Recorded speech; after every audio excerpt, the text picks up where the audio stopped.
Buya, dalam talak itu kan ada rukun-rukunnya, gitu ya. Dalam talak itu bagaimana talak supaya sah atau juga talak tidak sah, seperti apa, Buya? Talak intinya adalah suami yang menceraikannya. Ada istri tentunya. Dan pertama adalah suami. Suami yang menjatuhkan cerai. Atau karena satu hal hakim. Ada yang menceraikannya. Atau nanti permintaan seorang istri namanya khulu. Yang kedua adalah tentu ada kalimat syikhotnya. Apa yang diucapkan dalam perceraian tersebut. Jadi sederhana seperti itu.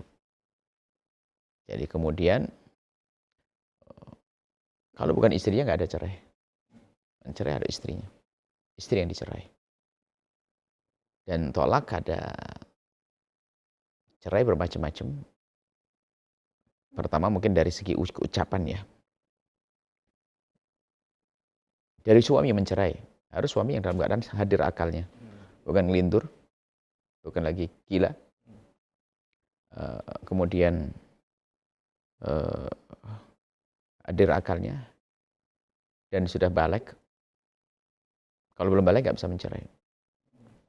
Mungkin ada seorang bapak ingin menikahkan anaknya masih umur 6 tahun, laki-laki dinikahkan kan sah. Tapi kan belum balik dia, mau mencerai kan. Misal saja. Gambarannya. Kemudian kalau bayang orang belum balik sudah nikah gimana, itu mungkin aja. Kemudian istrinya. Biarpun istri yang masih dalam penantian yang belum bain, belum cerai tiga. Misalnya, seorang suami mencerai cerai satu. Di dalam masa penantian bisa menumpangi cerai di atas cerai. Jadi 2. Nah, karena masih istri, kayak istri. Nanti kita agak jelentrehkan nanti. Jadi ada tolak yang terang-terangan namanya soreh, ada yang kinayah. Soreh itu adalah kalimat cerai. Cerai itu kan terjemahan daripada tolak tuki. Tolak atau tolak tuki. Seorang luar suami mengatakan ada istilah tolak tuki atau soroh tuki atau farok tuki. Aku cerai kau. Maka tercerai. Terang-terangan. Ada yang kinayah. Kinayah itu tidak terang-terangan. Jadi, tapi kalau diniati jadi. Cuma niatnya kan tersimpan di dalam hati. Misalnya apa? Pulanglah kau ke rumah ibumu. Ya, ini kinayah. Artinya kalau diniati akan jadi cerai. Kalau enggak, ya enggak. Ya, misalnya pulanglah ke rumah ibumu. Maksudnya apa? Rumah kita rusak. Ya masa cerai? Biasanya makanya kinayah itu selalu ada yang bisa disembunyikan. Yang disembunyikan itu pasti setelah pertanyaan. Pulanglah ke rumah ibumu. Kalau ditanya, kenapa? Pasti jawabannya, karena kau sudah aku cerai. Gitu. Semuanya begitu. Semua kinayah itu bisa dikira-kira. Jadi orang selama ini kinayah ini gimana? Pulanglah ke rumah ibumu. Maksudnya apa? Kenapa? Nah, gitu. Ya rumahnya rusak. Oh ya sudah. Biarpun pertanyaan tidak ditanyakan, dikembalikan. Suatu ketika hakim tanya, kenapa kau suruh pulang?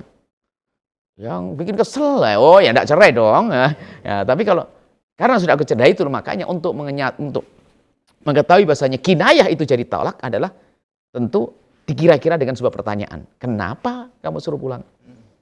Karena sudah aku cerai. Kan begitu ya? Nah, seperti itu. Kinayah. Kemudian setelah ada tolak bain, ada tolak raj'i. Raj'i itu perceraian yang masih bisa rujuk. Seorang suami merujuk kembali, mengembalikan istrinya kepada rengkuhannya tanpa adanya akad baru lagi. Seorang suami yang telah mencerai istrinya dicerai 1. Seorang suami mengatakan bahwa istrinya kau telah aku cerai 1. Di masa penantian, masa iddah, dan iddah nanti berbeda. Orang hamil sendiri, orang hamil sampai melahirkan. Kalau orang meninggal 4 bulan 10 hari, kalau orang sudah tidak bisa menopause, tidak ada haidnya adalah 3 bulan, atau bayi atau perempuan yang belum pernah haid 3 bulan, itu kan ada beda-beda. Di masa penantian ini, seorang suami bisa langsung mengatakan, yang balik dah yuk, aku rujuk, sudah selesai. Biarpun nggak ada yang tahu. Karena maka dari itu, tolak raj'i itu, masa penantian, masa iddah itu, seorang istri masih seperti mantan istri seperti seorang istri. Bahkan boleh berdandan depan suaminya. Biar terpesona lagi lalu nggak jadi cerai. merujuk lagi. Bahkan bisa membuka baju apa-apa, buka. Artinya kecuali hubungan suami istri. Bahkan tinggal serumah. Ya kan? Nah, kenapa? Untuk menjadikan ya ketertarikan lagi. Mungkin si istri suaminya tertarik, lalu sudah jadi deh. Mas sayang, masa saya cerai kan gitu ya. Itu adalah cerai satu sama cerai dua. Namanya tolak raj'i. Kemudian nanti ada namanya tolak bain. Bain itu adalah pisah beneran. Ada dua, sughra sama kubro kan gitu loh.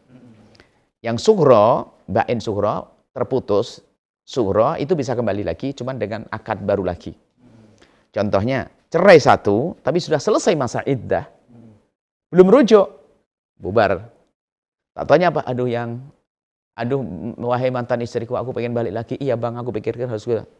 Nggak bisa langsung, harus pakai walinya ada, saksinya dua, seperti pengantin baru lagi. Namanya sughra, bain sughra, kenapa? Masih bisa kembali, cukup dengan akad nikah.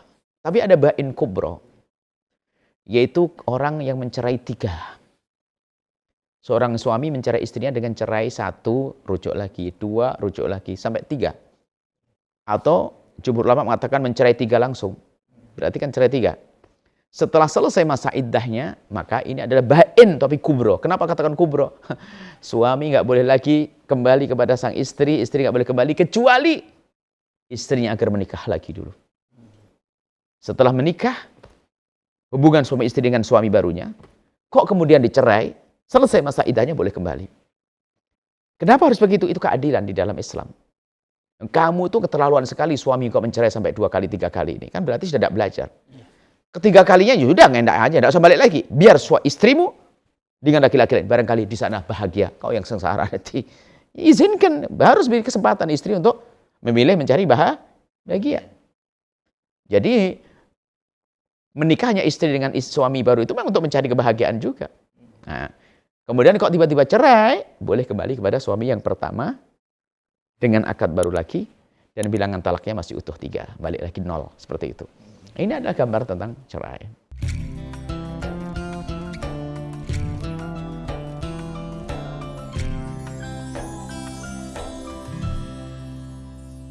Sahabat Al-Bahjah TV, setelah menyaksikan video ini, jangan lupa bersolawat kepada baginda Nabi Muhammad. Shollu ala Nabi Muhammad. Allahumma sholli alaihi wa ala alihi wa sahbihi.